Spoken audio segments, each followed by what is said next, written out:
دي ابرز مميزات الايفون 15 الجديد، يلا نعرفها. الايفون 15 وال15 بلس دلوقتي بقى بيجي بدايناميك ايلاند، وكمان بيجي بكاميرا 48 ميجا بكسل.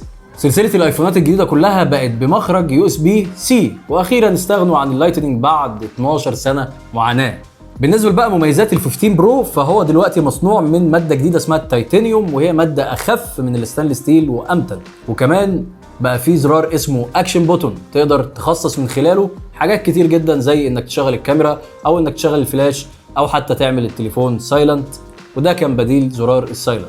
اما بقى بالنسبه للكاميرات فمفيش اي حاجه اتغيرت عن الايفون 14 برو بتاع السنه اللي فاتت. كل اللي زاد بس في ال15 برو ماكس حطوا عدسه زياده 120 ملي 5 اكس اوبتيكال زوم حقيقي. فانت تقريبا يعتبر دلوقتي في ال15 برو ماكس عندك ما لا يقل عن 7 عدسات او 7 كاميرات او 7 ابعاد بؤريه، سميها زي ما تحب ما تسميها، بس كده.